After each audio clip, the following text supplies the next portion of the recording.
یہ باب الخواتیم ہے، جو اللہ آپ کا بھلا کرے، جو وہ ہیں رنگز کے، رسول اللہ صلی اللہ علیہ وآلہ وسلم کے جو انگوٹھی تھی وہ چاندی کی تھی. قلت کان له فص قال لا، رسول اللہ صلی اللہ علیہ وسلم کی اپنی انگوٹھی کی وہ اس میں کوئی پتھر نہیں تھا، وہ صرف چاندی کی تھی.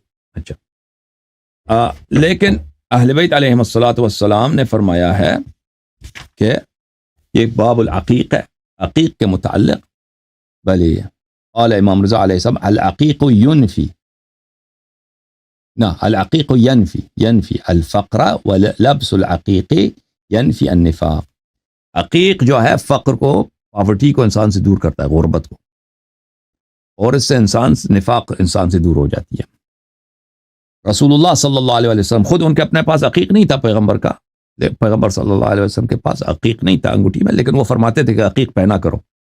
فرماتے ہیں تختموا بالعقیق فإنه مبارک. رسول اللہ صلی اللہ علیہ وآلہ وسلم نے فرمایا کہ عقیق پہنا کرو کہ یہ ایک مبارک پتھر ہے. ومن تختم بالعقیق یوشک ان یقضى له بالحسنى، اور جو شخص عقیق پہنتا ہے تو اس کا عاقبت جو ہے انشاءاللہ اس نے عاقبت اس کو ملے گا. اچھا، اس نے عاقبت بولتے ہیں کہ happy towards the end of life, blessed death، موت جو ہے اس کا ایمان پہ ہونے کی بات ہو رہی ہے. پھر فرمایا شکا رجل الى النبی صلی اللہ علیہ وآلہ انہ قطع علیہ الطریق. ایک شخص نے شکایت کی رسول اللہ صلی اللہ علیہ وسلم سے کہ ڈاکوؤں نے مجھے لوٹا ہے. فرمائے حلا تختمت بالعقیق فإنہ یحرس من کل سوء.